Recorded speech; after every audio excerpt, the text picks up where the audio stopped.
The alarm bells rang across Zephyros Prime for the 15th day in a row. High Counselor Vex rushed through the marble halls of the Confederate Palace, his blue skin pale with worry. Behind him, his assistant Kira carried a stack of reports that all said the same terrible thing. The Korthek Empire was winning. Vex burst into the emergency council chamber, where the last leaders of 12 dying worlds waited for him. The room that once held hundreds of representatives now had only 37 beings left alive. The rest had died when their worlds fell to the Korthek war machine. "Report," Vex said as he took his seat at the head of the crystal table. General Thane stood up slowly. His 4 arms moved with the careful precision of a soldier who had seen too much death. "The news is not good, High Counselor. Our scouts report that the Korthek Advance Fleet has taken the Meridian system. They killed everyone on Meridian Prime, 20 billion souls." The chamber fell silent. Counselor Zara, whose people could read minds, closed her large eyes and shivered. "I can feel their fear," she whispered. "Even from here, I can feel the terror of those who are about to die." "How long do we have?" asked Vex. 2 weeks, General Thane replied. "Maybe less. Our remaining fleets are falling back to defend the last 3 worlds. We have 47 ships left. The Korthek have over 2,000. Vex looked around the table at the faces of his friends and allies. Some were humanoid like him, others looked like walking trees or floating clouds of energy. They were all different, but they all shared the same expression of hopeless fear. "There must be something we can do," said Counselor Brix, whose rock-like features showed cracks of stress. "Some weapon we haven't tried, some ally we haven't contacted." "We have contacted everyone," General Thane said firmly. "The Galactic Council refuses to help. They say the Korthek conflict is an internal matter. The free worlds are too far away. The trade guilds won't risk their profits. We are alone." Vex stood up and walked to the great window that looked out over the city. Below, millions of people went about their daily lives, not knowing that their civilization was about to end. Children played in the parks. Merchants sold goods in the markets. Students attended classes in the universities. All of it would be gone in 2 weeks. "What about the old artifact?" asked Counselor Zara quietly. "The one we found in the ruins on Keth Prime?" General Thane frowned. "You mean the quantum communicator? We studied it for years. Our scientists say it's too dangerous to use." "Dangerous how?" Vex asked, turning back to the table. "It doesn't just send messages," General Thane explained. "It seeks out the strongest military force within its range. It was built by a species that died out 10,000 years ago. We don't know what it might contact." "Could it be worse than the Korthek?" Vex asked. The room fell silent again. Everyone knew the answer. The Korthek didn't just conquer worlds. They turned entire populations into slaves. They stripped planets bare of resources. They practiced genocide as a form of entertainment. "Activate the device," Vex said quietly. "High Counselor," General Thane protested. "We don't know what we might be calling. The device could contact something worse than the Korthek." "Then we die fighting something different," Vex replied. "But we're going to die anyway. At least this way we have a chance." The vote was unanimous. Within hours, the ancient quantum communicator was transported from the secure vault beneath the city to the communication center. Dr. Sen, the Confederate's best scientist, supervised the activation while General Thane prepared the message. The device itself was beautiful and terrifying. It looked like a black crystal star with energy flowing through its core. Ancient symbols covered its surface, glowing with soft blue light. When Dr. Sen activated it, the entire room filled with a humming sound that seemed to come from everywhere at once. "The device is scanning," Dr. Sen reported, his voice shaking. "It's reaching out across the galaxy, looking for something. I can see the scan patterns on my instruments. It's passing by hundreds of civilizations. Why isn't it stopping?" asked General Thane. There are dozens of military powers closer than wherever it's going. I don't know, Dr. Sen admitted. It's like it's looking for something specific. Something that meets criteria we don't understand. The scanning continued for 6 hours. Finally, the device stopped. The humming grew louder, and the crystal began to pulse with bright light. It found something, Dr. Sen said, his voice barely a whisper. The signal is traveling to a star system very far away. The coordinates are, they're in the restricted zone. General Thane's face went pale. Which restricted zone? Dr. Sen checked his instruments twice before answering. Sector 7G, the one marked as Deathworld classification in all the old databases. The room exploded into nervous chatter. Even civilizations that had never left their home systems knew about the Deathworld classifications. They were star systems that contained planets so dangerous that no known species could survive there. Some had poisonous atmospheres.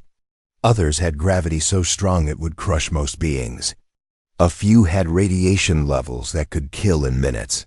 Are you certain? Vex asked. The coordinates are confirmed, Dr. Sen replied.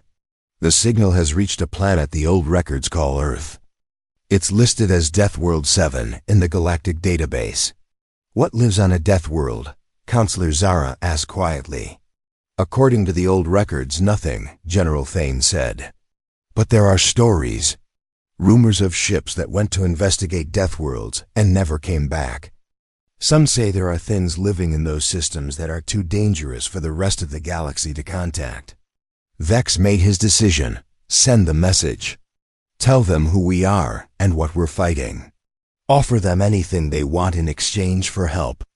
General Thane composed the message carefully. It contained star charts showing the location of Zephyrian space. It included detailed information about the Korthak Empire and their military forces. It showed the weapons and ships the Korthak used. Most importantly, it contained a desperate plea for help. Message sent, Dr. Sen reported. Now we wait. The waiting was the hardest part. The message would take 3 months to reach Earth, and another 3 months for any response to return. But they didn't have 6 months. They had 2 weeks. Every day brought worse news. The Korthak forces moved closer. More refugee ships arrived with stories of destroyed worlds and murdered populations. The Korthak didn't just want to conquer the Confederate worlds. They wanted to erase them from existence. On the 10th day after sending the message, long-range sensors detected the Korthak main fleet entering Confederate space.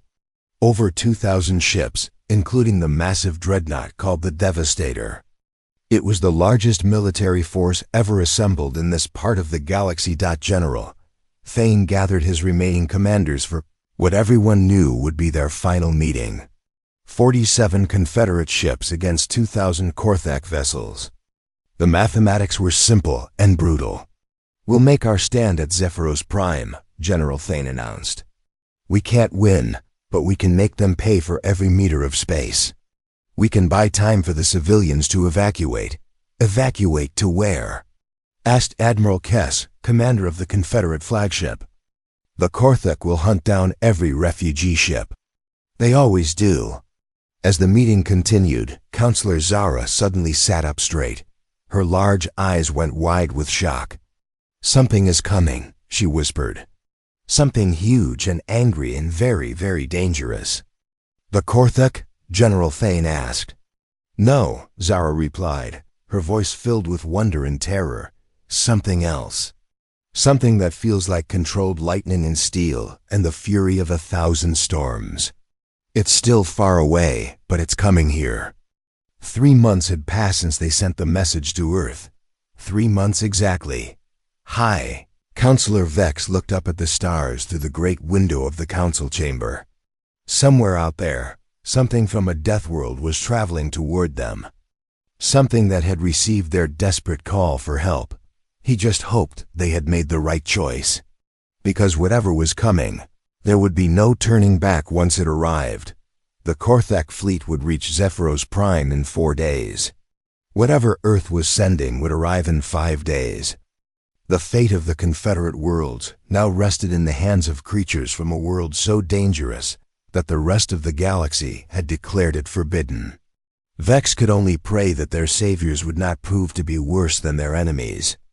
In the depths of space, the first human fleet in galactic history continued its journey toward an alien star system, carrying weapons and warriors that would soon change the balance of power in the galaxy forever. The message from space arrived at 3 different locations on Earth at exactly the same time. In the mountains of Puerto Rico, Director Lisa Grant stared at her computer screen in disbelief. The signal was unlike anything they had ever received. It was clearly artificial, clearly intelligent, and clearly desperate. "Jake, are you seeing this?"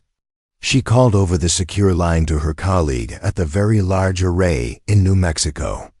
"I'm looking at the same thing," Jake Morrison replied, his voice tight with excitement. "This isn't random noise or natural phenomena. Someone out there is trying to talk to us." Within 6 hours, the best linguists and scientists in the world were working together to decode the alien message. The mathematics were universal, but the language was completely foreign. It took 2 days to build a basic translation program. And when they finally understood what the message said, the excitement turned to shock. The aliens weren't just saying hello. They were begging for help. Professor Carl Wong led the translation team that worked around the clock to understand every detail of the message. The aliens called themselves the Zephyrian Confederation. They were facing complete destruction by something called the Korthak Empire. They offered technology, resources, and eternal friendship in exchange for military assistance. "They're not just asking for help," Professor Wong explained to the emergency meeting at the Pentagon. "They're asking for soldiers. They want us to fight a war for them." General Patricia Hayes, chairman of the Joint Chiefs, studied the translated message carefully. The aliens had included detailed star charts, tactical information about their enemies, and specifications for their own military technology. What she saw worried her. "Their most advanced warship has less firepower than one of our destroyers," she told President Catherine Blake during the classified briefing. "These people are fighting with technology that's hundreds of years behind ours." President Blake looked at the images the aliens had sent. Pictures of destroyed worlds, burning cities, and millions of refugees fleeing across space. The Korthak Empire didn't just conquer. They committed genocide on an industrial scale. "What do we know about this Korthak Empire?" she asked. Dr. Helen Foster, the government's top xenobiologist, had been studying the alien data for 3 days. Based on their own descriptions, they have about 2,000 warships. Their technology is more advanced than the Zephyrians, but still primitive compared to ours. What makes them dangerous is their numbers and their complete lack of mercy. Admiral Chris Nelson had been quiet during most of the briefing, but now he spoke up. "Madam President, we have a decision to make. We can ignore this message and let these people die, or we can intervene in an alien war. Either choice will change humanity forever." President Blake knew he was right. For decades, humans had wondered if they were alone in the universe. Now they knew they weren't, and their first contact with alien life was a plea for help against genocidal monsters. "If we do nothing, how many people die?" she asked. Dr. Foster checked her notes. "The Zephyrian Confederation has 3 worlds, left with a combined population of about 40 billion beings. Based on the Korthak pattern of conquest, they'll all be dead within a month. And if we help them?" Admiral Nelson answered immediately. "We save 40 billion lives and announce to the galaxy that humanity exists. We also make enemies of this Korthak Empire and possibly start a war that could last for generations." President Blake made her decision. "Admiral Nelson, how quickly can we put together a response fleet?" "Give me 72 hours, Nelson replied. The next 3 days were chaos. Every shipyard in human space worked around the clock to prepare the largest military fleet in human history. Admiral Nelson chose the U.S. Valiant as his flagship, a massive battleship that could carry a crew of 3,000. Captain Amy Rodriguez became his aide and tactical coordinator. She had fought in the Europa mining wars and understood fleet combat better than anyone in the service. As she watched the ships gathering in Earth orbit, she wondered if they were making a terrible mistake. "Sir, we're assembling 47 heavy battleships, 120 destroyers, 80 cruisers, and 200 support vessels," she reported to Admiral Nelson. Total crew, 400,000 personnel. General Pete Collins commanded the Marine Expeditionary Force that would travel with the fleet. His 50,000 Marines were the best-trained soldiers humanity had ever produced. They had fought on airless moons, in the crushing gravity of Jupiter's satellites, and in the radioactive wastes of Mars. They were ready for anything. "What do we know about fighting in alien environments?" General Collins asked Dr. Foster during the pre-deployment briefing. "Based on the data they sent us, most alien worlds have lower gravity than Earth," she explained. "The air might be different, but our suits can handle that. What worries me is that we don't know what we'll find when we get there." Commander Dan Murphy ran the fleet's intelligence division. He had spent days studying every piece of data the aliens had sent, and his conclusions were disturbing. "The Korthak Empire controls over 300 star systems," he briefed the senior staff. "They've been expanding for about 2 centuries, and they've never been defeated in battle. They don't take prisoners, they don't negotiate, and they don't show mercy. They're basically space pirates with an empire." Chief Engineer Ben Parker was responsible for keeping the fleet running during the long journey to alien space. The new jump drives could cross the galaxy in a few months, but they had never been tested on such a large scale. "The good news is that our technology works," he reported.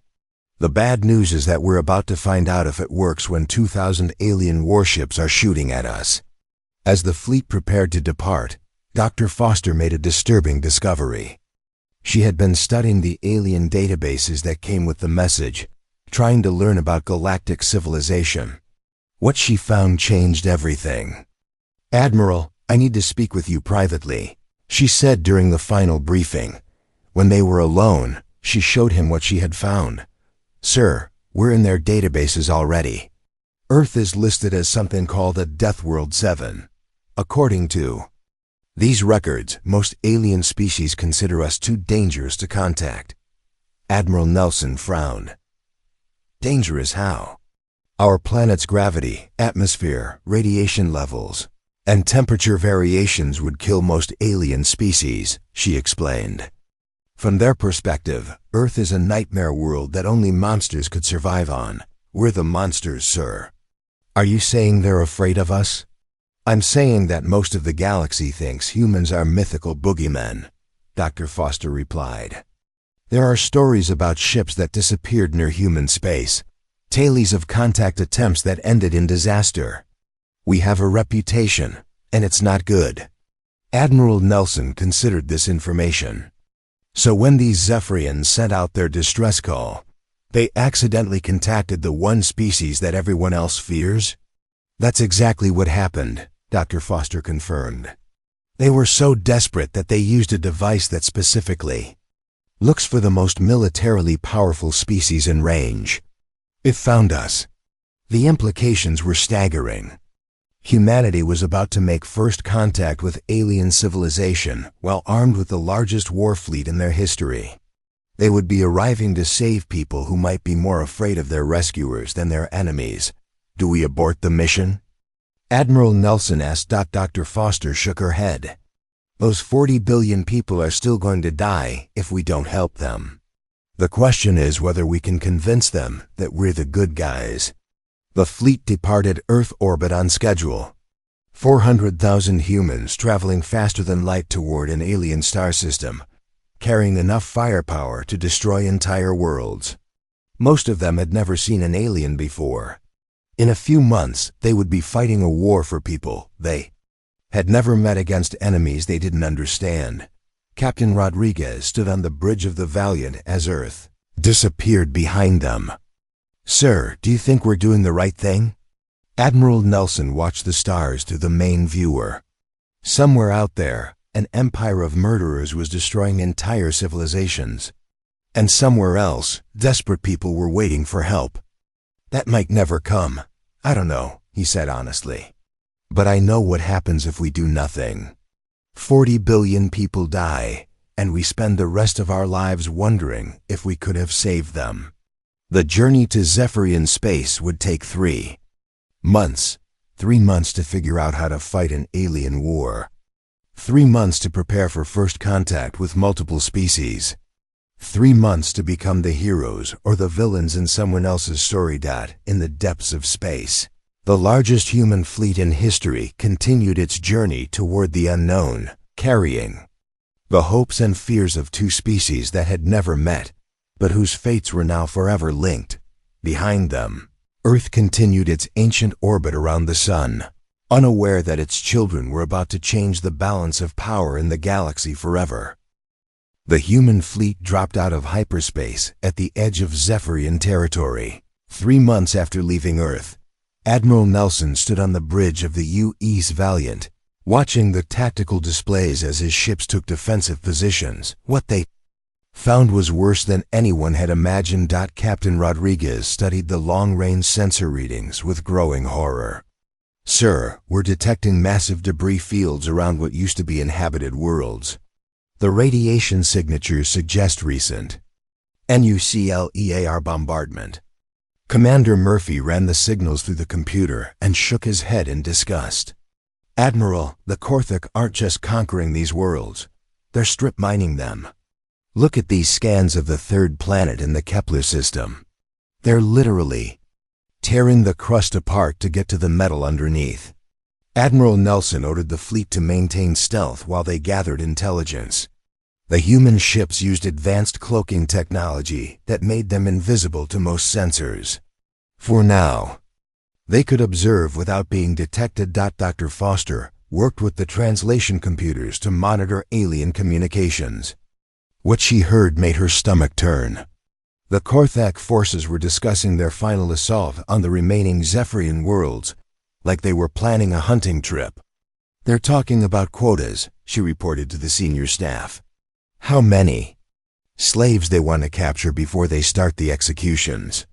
They're planning to keep 10% of the population alive to work in the mines." On Zephyros Prime, High Counselor Vex paced through the emergency bunker beneath the capital city. It had been 3 months since they sent their desperate message to the Deathworld, and there had been no response. The Korthak advance fleet was already in the outer system.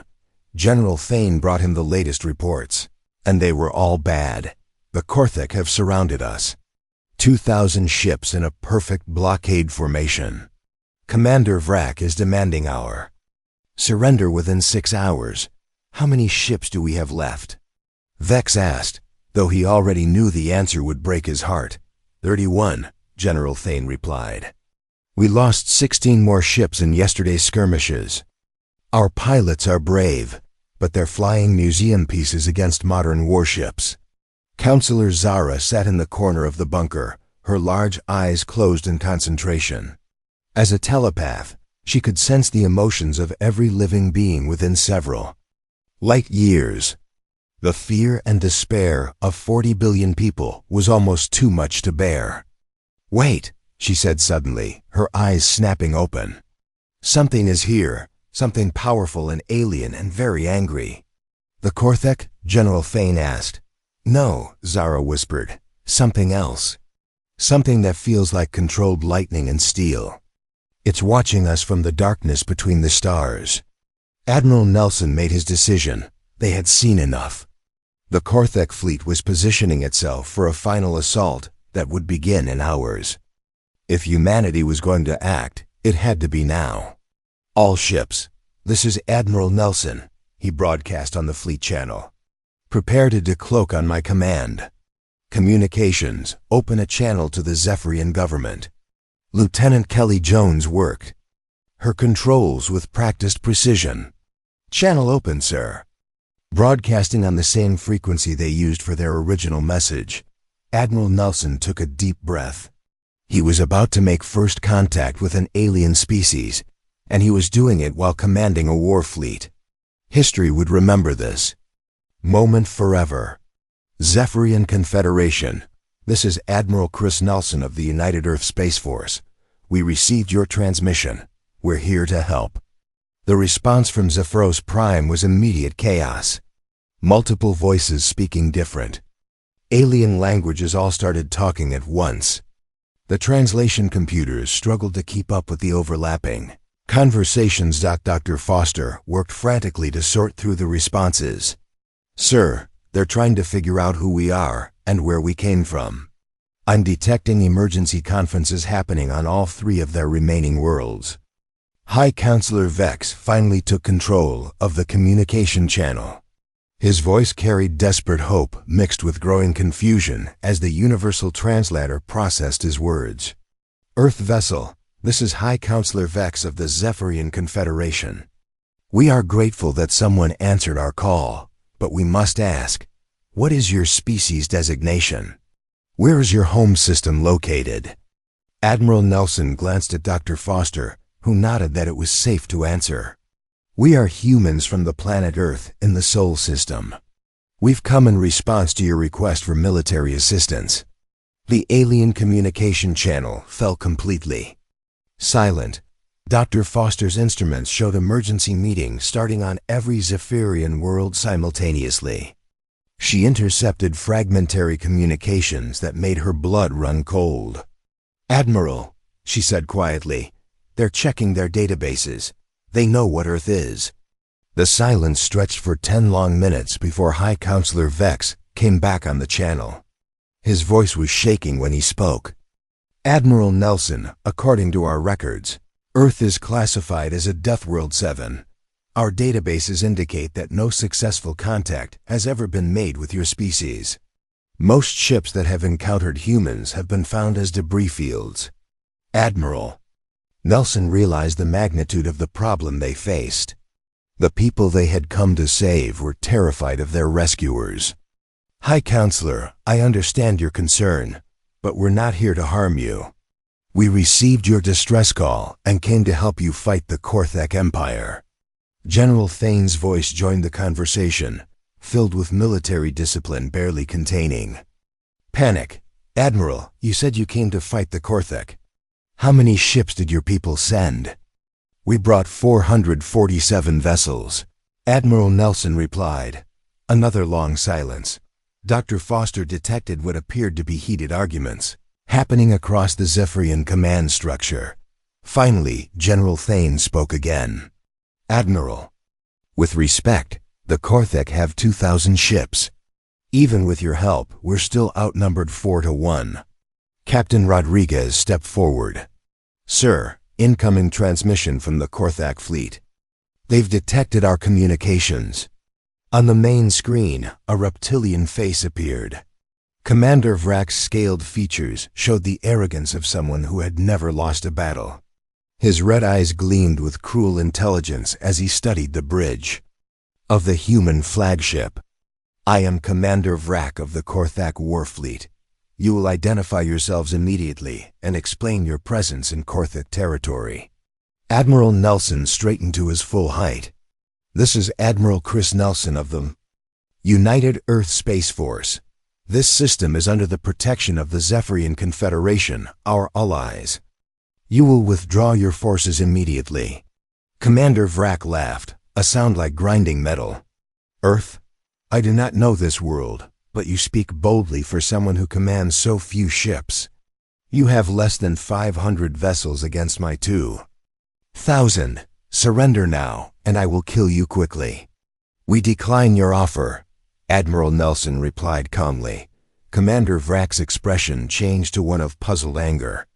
You would fight a battle you cannot win to protect these weaklings. Why?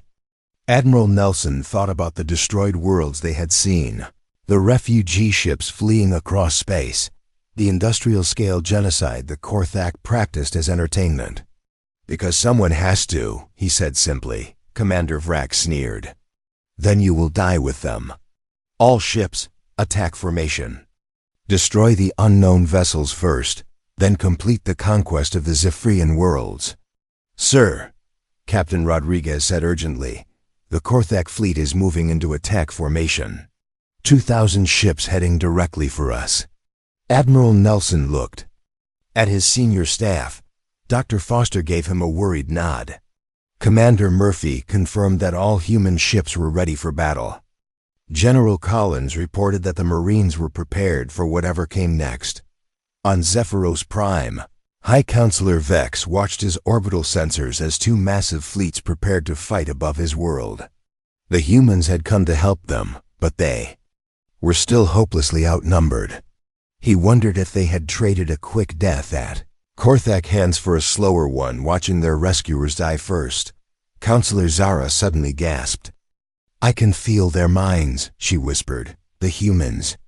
They're not afraid. They single quotes eager. Admiral Nelson opened a channel to all ships in the human fleet. All vessels, this is Admiral Nelson. Today we make first contact with alien civilization. Today we stand between 40 billion innocent people and their destroyers. Today we show the galaxy what humans can do. All ships, weapons free. Let's introduce ourselves properly. 447 human warships decloaked simultaneously across the Zephyrian system. Their energy signatures lit up every sensor screen for light years around. Weapons that had never been tested in combat, powered up with a sound like distant thunder. Commander Vrak stared at his tactical display in shock. The human ships had appeared from nowhere, and their energy readings were unlike anything in his databases. All ships, attack the unknown vessels, he ordered. Destroy them before they can coordinate with the Zephyrian fleet.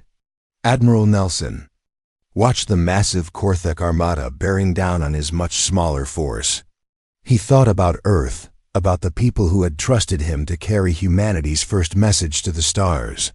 He thought about the 40 billion aliens who were counting on him to save them from monsters. Weapons free, he said quietly. Show them what a Deathworld can do. The Battle of Zephyros Prime was about to begin, and the galaxy would never be the same. The first shots of the Battle of Zephyros Prime came from the Korthak fleet. Commander Vrak ordered his lead ships to fire on the strange human vessels, expecting to see them destroyed like every other enemy he had faced. Instead, his plasma cannons struck invisible barriers around the human ships and simply disappeared. What kind of shielding is that? Demanded Vrak's weapons officer, a scarred veteran named Grex. Our heavy plasma cannons should have cut through their hulls like paper. Fire again, Vrak ordered. All ships, concentrate fire on their flagship. 200 Korthak warships turned their weapons on the U's Valiant. The space around Admiral Nelson's ship lit up with energy beams, plasma bolts, and explosive missiles. When the light faded, the Valiant hung in space completely undamaged. Admiral Nelson watched the tactical display as the alien weapons struck his ship's shields.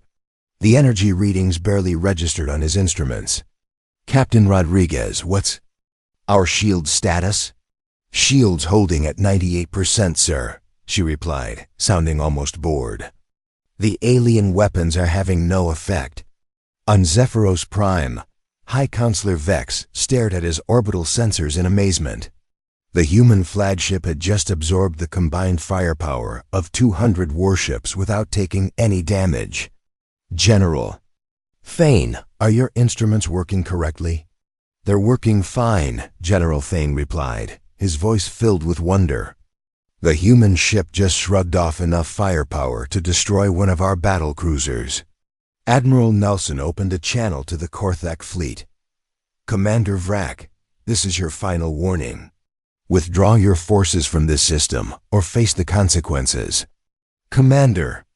Vrak's reptilian face twisted with rage on the main screen.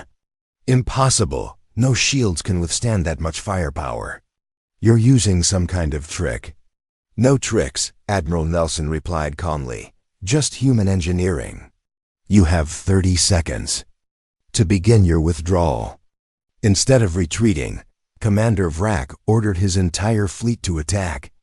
2,000 Korthak warships opened fire simultaneously, filling space with enough energy to glass an entire planet. The human fleet disappeared behind a wall of explosions. And burning plasma. Dr. Foster monitored the alien communications as the Korthak celebrated what they thought was their victory. "Sir, they think they destroyed us. Commander Vrak is already ordering his ships to begin the bombardment of Zephyros Prime." When the energy dissipated, all 447 human ships remained exactly where they had been. Not one had been destroyed. Not one had even been damaged. Admiral Nelson's voice cut through the shocked silence on every communication channel in the system. "Your 30 seconds are up. All ships weapons free. Let's show them how humans fight." The human fleet opened fire. The difference between human and alien weapons technology became clear in the first seconds of combat. Where the Korthak used plasma cannons and explosive missiles, the humans fired particle beams that moved at nearly the speed of light. Where alien weapons created explosions and energy bursts, human weapons simply erased whatever they touched. Captain Rodriguez coordinated the tactical display for Admiral Nelson as the battle unfolded. "Sir, our particle beam cannons are cutting through their hulls like they're made of paper. Their armor can't stop our weapons at all." The first wave of Korthak ships died in less than 2 minutes. Sleek human destroyers moved through the alien formations faster than anything the Korthak had ever seen, their weapons carving through enemy hulls with surgical precision. Each human ship fought like it was worth 10 alien vessels. Commander Vrak watched in horror as his advanced squadrons were systematically destroyed. How are they moving so fast? Our fastest interceptors can't keep up with their slowest ships. His tactical officer, a nervous being named Crix, studied the sensor readings with growing panic. "Sir, their ships are using some kind of gravity manipulation for propulsion. They can change direction instantly without losing speed. And their weapons? Particle beam technology, sir. We've never seen anything like it. Our armor might as well not exist." Admiral Nelson watched the battle unfold with grim satisfaction. The human fleet was designed to fight other human forces equipped with the same advanced technology. Against the primitive weapons and defenses of the Korthak, they were absolutely devastating. General Collins monitored the Marine deployment boards as human boarding parties prepared to capture Korthak vessels. "Sir, shall we begin boarding operations? We could capture some of their command ships for intelligence." "Negative," Admiral Nelson replied. "Our priority is ending this battle as quickly as possible. We'll worry about prisoners later." The Korthak fleet tried desperately to adapt to the human fighting style.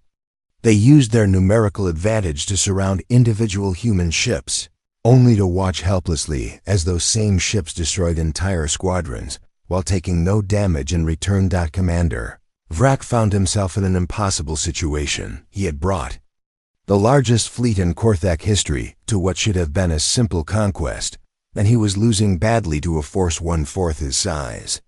"Sir, we've lost over 800 ships," reported Crix. "The humans haven't lost a single vessel." "Fall back to defensive formation," Vrak ordered. "Use the asteroid field for cover." But there was no cover from human weapons. The particle beams cut through asteroids as easily as they cut through ship hulls. The Korthak forces that tried to hide found themselves trapped and systematically destroyed. Dr. Foster intercepted communications from the surviving Korthak ships and was surprised by what she heard. "Admiral, the enemy crews are starting to panic. Some of them are calling us demons and monsters." Admiral Nelson understood why. From the Korthak perspective, they were fighting opponents who couldn't be hurt, who moved faster than physics should allow, and who wielded weapons that deleted matter from existence. To them, humans weren't just technologically superior. They were supernatural.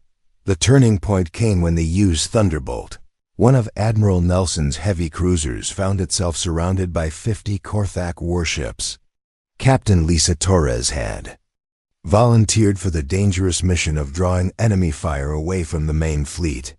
All enemy ships. This is Captain Torres of the Hughes Thunderbolt, she broadcast on all frequencies. You have me outnumbered 50-1. I'm impressed.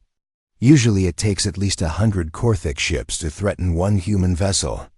The 50 enemy ships opened fire simultaneously, pouring everything they had into the lone human cruiser. When the weapons fire stopped, the Thunderbolt was completely undamaged. My turn, Captain Torres said simply. The Thunderbolt spun on its axis and fired in all directions at once. 50 Korthak warships died in 50 seconds, each destroyed by a single precise shot. The human cruiser then accelerated away to rejoin the main fleet, leaving behind nothing but debris and silence. Commander Vrak realized that his fleet was doomed. In 30 minutes of combat, he had lost over half his ships while the humans remained untouched. His weapons couldn't penetrate their defenses, his ships couldn't match their speed, and their technology was centuries beyond anything the Korthak possessed. All ships, prepare to retreat, he ordered. Sir, Admiral Nelson's voice cut through. The communication channel, I'm afraid I can't allow that. Commander Vrak's blood ran cold. What do you mean? You came here to commit genocide, Admiral Nelson explained calmly. You've destroyed entire civilizations and enslaved billions of innocent people. I can't let you escape to report on human capabilities or to continue your crimes elsewhere. You would massacre a retreating fleet? Admiral Nelson thought about the destroyed worlds they had seen on their way to Zephyrian space. The refugee ships fleeing across the galaxy. The 40 billion people who would have died if humanity hadn't intervened. You're not a retreating military force, he said. You're war criminals, and this is justice. The human fleet moved to surround the surviving Korthak ships. There would be no escape, no quarter given, and no survivors to carry word of humanity's military might back to the Korthak Empire. On Zephyros Prime, High Counselor Vex watched the impossible battle reach its conclusion. In less than an hour, the humans had destroyed the largest military force in this part of the galaxy without losing a single ship. General Thane, he said quietly, what have we done? General Thane studied the tactical displays showing human ships hunting down the last fleeing Korthak vessels. We called for help from a Deathworld, and they answered. I'm just not sure if we're saved or doomed. Counselor Zara sat in stunned silence, her telepathic abilities overwhelmed by the sheer focused determination of the human crews. They're not like us, she whispered. They don't fight wars. They solve problems. And right now, they've decided that the Korthak Empire is a problem that needs to be solved. The Battle of Zephyros Prime ended exactly 17 minutes later when the last Korthak ship was destroyed. Not one enemy vessel escaped. Not one human ship was even damaged. Admiral Nelson opened a channel to the Zephyrian government. Hi, Counselor Vex, this is Admiral Nelson. The immediate threat to your worlds has been eliminated. We're prepared to discuss terms for a formal alliance. High Counselor Vex stared at his communication console, trying to find words for a situation that had no precedent in galactic history. The monsters from the Deathworld had just saved his people, but he wasn't sure what price they would demand for their protection. News of the Battle of Zephyros Prime spread across the galaxy faster than anyone thought possible. Within days, every major civilization knew that something had destroyed the entire Korthak invasion fleet in less than an hour. Within weeks they learned it was the humans. On the Galactic Council homeworld of Axiom Prime, Emergency Session 7749 brought together representatives from 847 member species. Chancellor Korith, the ancient being who had led the council for 3 centuries, called for order in the Great Assembly Hall. Fellow members, Chancellor Korith announced, his ethereal voice carrying across the vast chamber. We face an unprecedented situation. For the first time in recorded history, a Deathworld species has actively intervened in galactic affairs. The response was immediate chaos. Representatives from dozens of species began shouting at once. Some demanded immediate military action against humanity. Others called for complete isolation of human space. A few suggested negotiation, but they were quickly shouted down by the majority. Ambassador Trell of the Hegemony of Free Worlds stood to address the assembly. Chancellor, my government has been monitoring human communications since the battle. They're not expansion-minded conquerors. They responded to a direct plea for help and eliminated a genocidal threat. Should we not praise them rather than fear them? The vegan representative, a tall insectoid named Klax, buzzed angrily. They destroyed 2,000 ships without losing a single vessel of their own. Such military superiority represents an existential threat to every species in the galaxy. Meanwhile, in the Korthik Empire's capital system, Emperor Dracus received the news of his fleet's destruction with cold fury.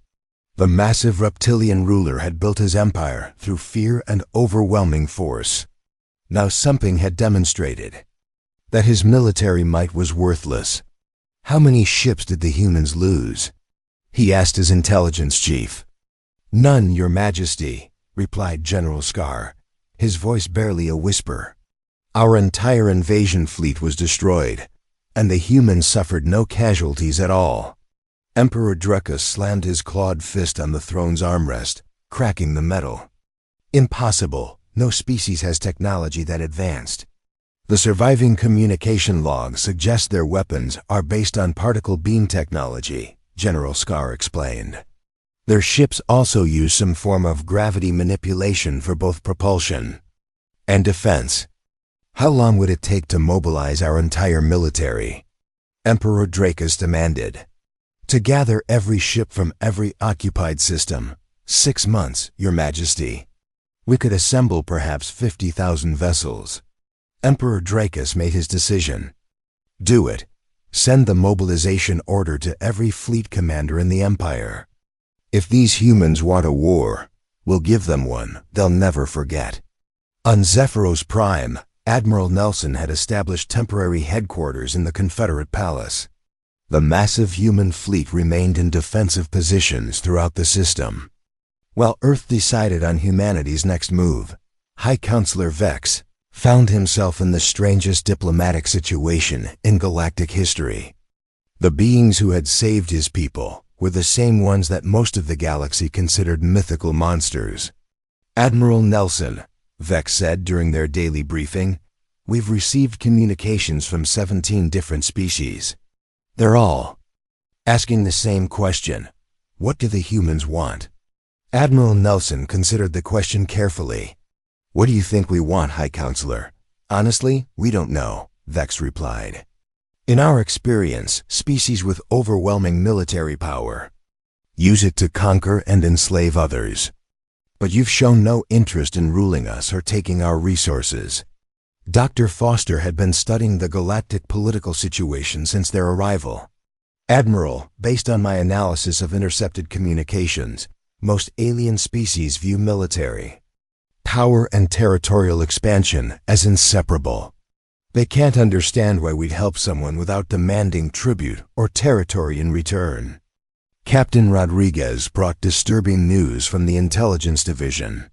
Sir, we're detecting massive fleet movements throughout Korthik space. It looks like they're mobilizing everything they have for a counterstrike. Commander Murphy had been monitoring communications across the galaxy. Admiral, we're also seeing some concerning reactions from other species. The Galactic Council has declared human space a quarantine zone. Several civilizations are evacuating systems near our territory. Admiral Nelson received an encrypted message from Earth that changed everything. President Blake had made a decision that would reshape humanity's place in the galaxy. Dr. Foster, prepare a general broadcast to all species in this sector, Admiral Nelson ordered.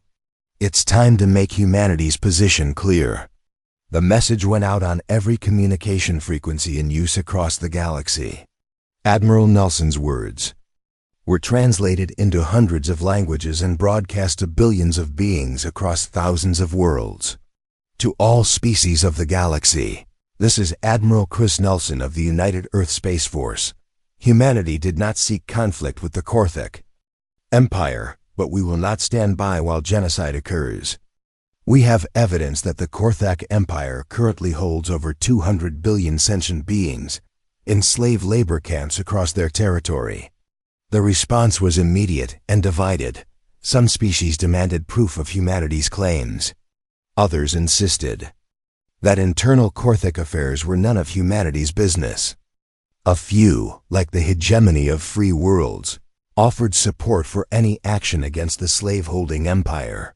General Collins received orders from Earth that made him smile for the first time since arriving in alien space. "Admiral, I've just received authorization for Operation Liberation. We're going to free every slave camp in Korthak territory." The plan was ambitious beyond anything attempted in galactic history. Using captured Korthak star charts, human forces would strike simultaneously at every major slave facility in the Empire. Advanced human technology would allow small task forces to overwhelm local defenses and evacuate millions of prisoners. Emperor Dracus learned of the human plan through intercepted communications. His response was as brutal as it was predictable. "If they want our slaves so badly, send the final solution order to all camp commanders. Kill every prisoner. Leave the humans nothing to save." The order went out across the Korthak Empire, but it arrived too late. Human task forces had already begun their coordinated assault on the slave camps. Admiral Nelson had anticipated the Emperor's reaction and acted accordingly. Captain Amy Rodriguez coordinated the massive operation from the bridge of the Valiant. "Sir, we have successful landings at 347 target sites." Marine teams report minimal resistance. The Korthak apparently never expected anyone to attack their prison facilities. General Collins led the assault on the largest camp complex in the Empire. His Marines found conditions worse than anything in human history. Millions of beings from dozens of species worked in radioactive mines with no protective equipment. The Korthak guards simply shot any prisoner who became too sick to work. "Admiral, you need to see this," General Collins reported over the secure channel. "These aren't just slave camps. They're extermination facilities. The Korthak have been systematically murdering entire species while working the survivors to death."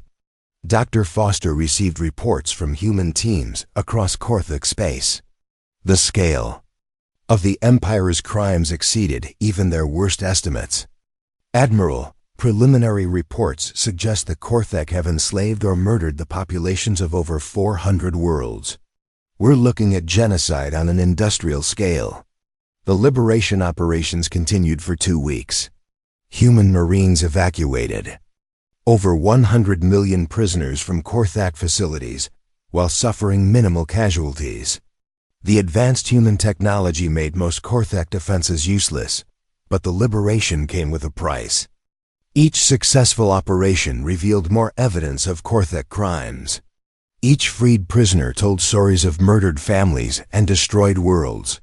The human forces found themselves face to face with evil on a scale they had never imagined. Admiral Nelson made a decision that would define humanity's future in the galaxy. He sent a message to Emperor Dracus that was broadcast on every communication channel in known space. "Emperor Dracus, this is Admiral Nelson. Your crimes against countless innocent species cannot be forgiven or ignored. The Korthak Empire ends today. Surrender now and face trial for your crimes, or face the full military might of humanity." Emperor Dracus's response was as arrogant as it was foolish. "Human, you have 400 ships. I have 50,000. Come to my capital system and face the true power of the Korthak Empire." Admiral Nelson smiled grimly as he prepared humanity's response. Emperor Dracus, you're making two critical errors. First, you assume I only have the ships you've seen. Second, you assume your 50,000 primitive vessels represent a threat to human forces. The Second Expeditionary Fleet dropped out of hyperspace around Zephyros Prime exactly on schedule. Admiral Nelson watched with satisfaction as his tactical displays showed the arrival of another 600 human warships, including the massive UES Devastator, humanity's newest and most powerful battleship. High Counselor Vex stared at the orbital sensors as over 1,000 human vessels now filled his star system. Admiral, how many ships does humanity possess? Enough, Admiral Nelson replied simply. More than enough.